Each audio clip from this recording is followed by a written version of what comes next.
Hey guys, I'm just going to explain some positioning things in ELDOA so that you can follow along a little bit better in class. So look over my shoulder and I'll show you.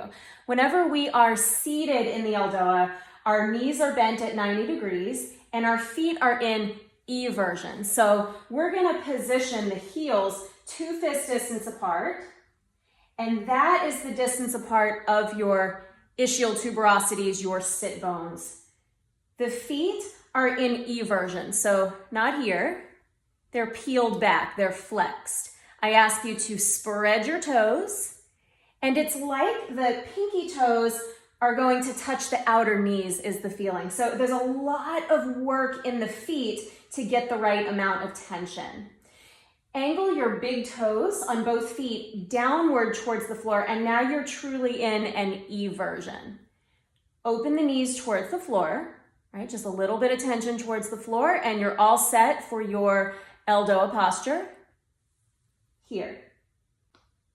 Okay, so when the legs are straight, we point the toes towards the sky and again, open the toes. I ask you to push out through the legs to capture more space within the hip joint here. Press your knees to the floor. Turn the bottoms of your feet to face the front of the room. So it's a little bit like a sprained ankle. We call this pseudo inversion. My toes are still peeled back. I just angle my feet forward. And that activates this line of fascia up the outside of the leg to the IT band and to the back. The final piece to this is to internally rotate at the thighs, right? You want to feel a rotation in the hip socket.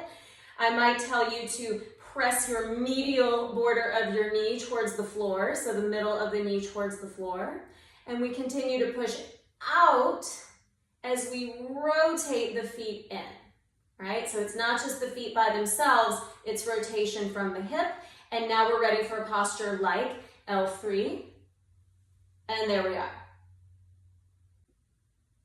Okay, so any posture where the feet are completely flat on the floor, if we're standing or if we're seated for our rolling and unrolling, our good mornings, we press the arches to the floor, and what that means is the base of the big toe is angling down towards the floor, right? You have a strong connection.